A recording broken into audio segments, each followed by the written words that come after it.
Last week, I talked about some alternate places that DMs could use as a starting off point for a new campaign, other than the Temple of Elemental Evil and the Village of Hommlet.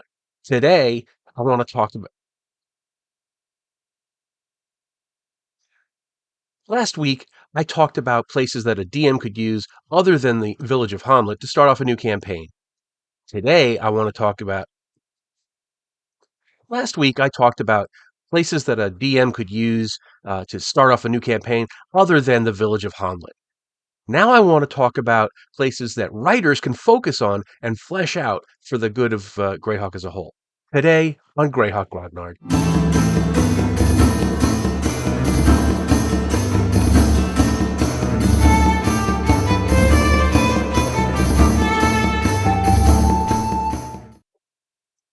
For people who missed my video last week, when I was on a recent live stream with the DM and friends, I had a few thoughts on the amount of material that's being produced for Hommlet and the environs. Here it is in my usual reserved fashion. Folks Yes. are just cranking out endless details about Hommlet and the Moat House and the temple and the Crown Hills. Just stop. I'm begging you. Pick another place. Find another place in Greyhawk to write about. Yeah. I'm begging you. You hear me? I am begging you. Yeah. As you can see, I have a lot of fun on my when I'm on a live stream. So, but in all seriousness, I think that there are a lot of places that writers potentially could focus on instead of the Cron Hills, instead of the area around Hamlet, instead of Nulb and all that good stuff. There are other places that you could really focus your writing on. And I say this as somebody who's written a lot about Hamlet myself, and I'm now venturing out into other areas. I have a couple of modules that are set up in south of the Vesve Forest on a different name. I've got a couple of modules that are set in the Great Rift again under a different name. I've got modules off in the Great Kingdom area and all kinds of things like that. So there are a lot of alternatives. And what I would like to see is for modern creators to focus their efforts not on yet more and more and more about one particular area where we've got three or four creators all cranking out all kinds of material for it. I think it would be much nicer, not much better for the campaign as a whole if different writers focused on different areas, which is not to say, oh, it's mine, you can't write anything for this. But if we had things where, a particular writer was focusing on one place and another was focusing on another, we could have huge blossoming of detailed development for the Greyhawk campaign that would give other DMs a broad variety of places to look at. And I think it would also ultimately make things more popular because, how many more side encounters around Nulb do you really need as a DM? I'm not going to, there's a point of diminishing returns when it comes to selling stuff on DM's Guild. So that said, let me just toss out a few ideas for places and that can be could be detailed by writers that are really prolific and crank out some really good stuff, but they need to, in my opinion, of course, branch out to other places. So the first one that comes to mind for me is Rauxes. This is the capital city of the Great Kingdom, and it has the potential to be such a wonderful place to adventure because it's the seat of power of the Overking, and there's going to be depending on when it's set. You could have there would be demons and there'd be plenty of political intrigue, and you're going to have different clerical orders and temples and things like that. Some good, some evil. There's a big temple of Foltus in there. I mean, there's a ton of stuff you could do with this. And having a box set of the equivalent of a box set, equivalent to the Great City of Greyhawk blue box for Rauxes would be amazing. It would, and we'd get a little bit of information about it in Ivid the Undying, but not nearly enough to really flesh out into a whole livable city. I think that would just be such an opportunity. You could have a whole book about each quarter of the city, and you could have adventure set in it, and you could do so much with a huge city like that. The same thing could be said of Realm Mord.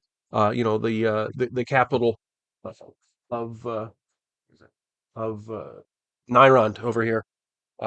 You could do all kinds of stuff with that, or there's a few other huge cities, Mitrick and places like that.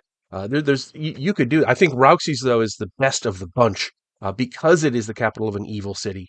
Of an evil kingdom, and but it's got good elements in there. So there's a lot of friction, and friction like that is good for storytelling. So I think doing a really in-depth treatment of the city of Rauxes, you could have a whole thing just about its sewers and different temples, and there's just all kinds of stuff. It is ripe for development, and that would be my number one suggestion. I would love to see somebody do an in-depth treatment of Rauxes.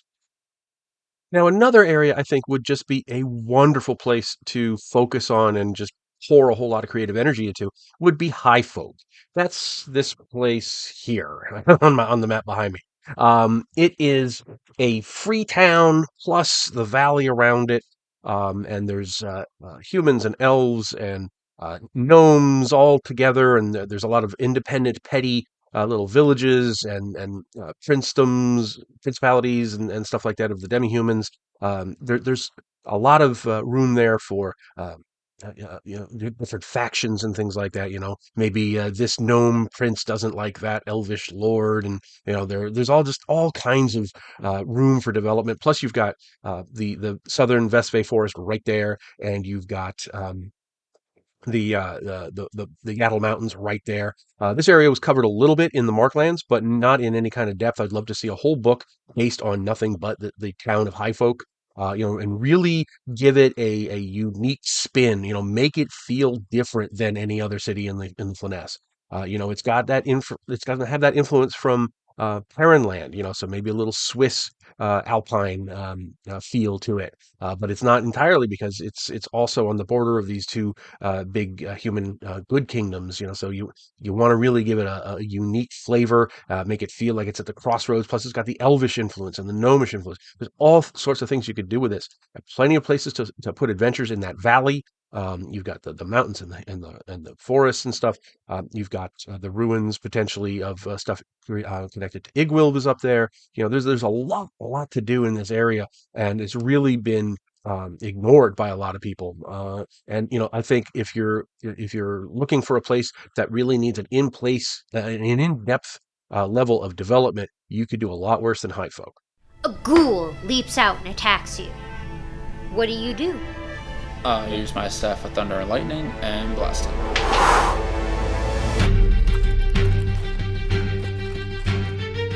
Do thy worst, freak. Explore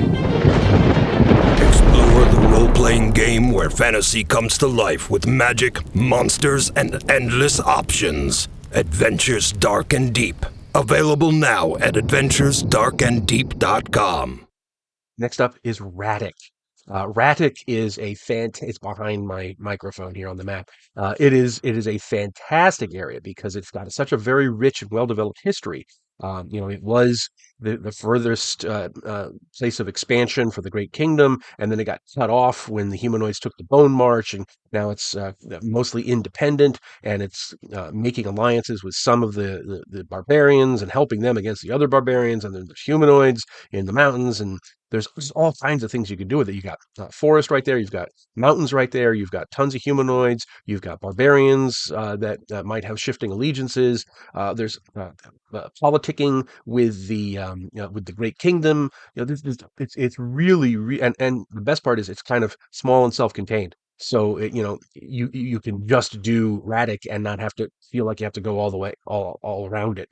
So you could do a really cool little source book on it, and maybe a, a whole book on the capital city and so forth.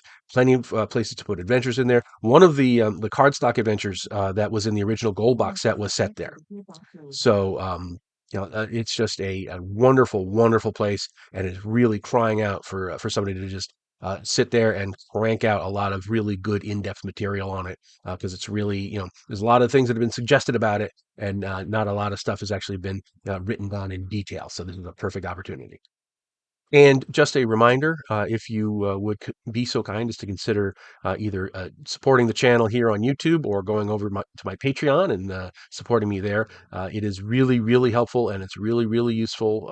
Every dollar I get from you guys is a dollar that I don't have to get from focusing on writing and selling stuff. I can write and give stuff away. The more support I get from you guys directly, the less money I need to bring in from the BRW game side. So it's more stuff I can create free for the community. And I would just, if you like what I'm doing here, because of the economic times, I've lost quite a few Patreons, and in those exit surveys, it always says my economic situation has changed. So if you are able and if you really like what I'm doing here, I would really appreciate it if you consider either joining the channel here or supporting me on Patreon. And last but not least is a place that I would think would be pretty obvious, but it's not because nobody's really done a lot with it, and that is the city of Dyvers. This is the big rival of Greyhawk to the west of the city, on the Velvediver River. And you would think because of its proximity to Hommlet and Verbabank and all that stuff and Greyhawk, that somebody would have done a lot with it, but not really. We know a few little details about it here and there, but we don't really have an in-depth treatment of it and the surrounding region. This would be a great idea. I mean, the same idea as with Rauxes, but now you have the advantage of, you got the gnarly forest in there you could do stuff with. You've got the obvious trade and other rivalries with Greyhawk to the east and Verbabank to the west.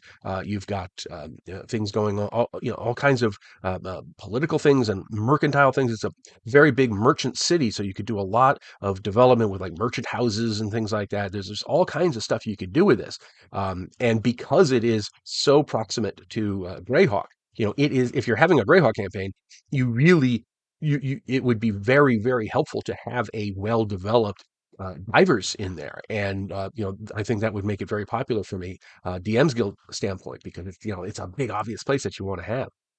So I think that's another opportunity. It's just screaming for somebody to just park themselves there and just do in-depth guides of the city and the underworld and the merchant houses, and there's plenty of room for adventures in a city like that. So there's going to be river folk, barge folk. So there's all kinds of stuff to do with it. So that would be my fourth and final recommendation. And there we are. I would love to hear your thoughts on my recommendations for places that if you really had a creative urge that you wanted to get out on paper. This, I think my four suggestions are good ones. I would love to hear your suggestions. Is there stuff that you're working on that is in this same vein that you want to take a place and just detail it down into and make it really come to life? I would love to hear about your upcoming projects or your current projects, or if you just have some great ideas that you think other people might want to work on. I would love to hear it. Hope you're all having a wonderful, wonderful day, and I will talk to you all later. Thanks for watching today's video.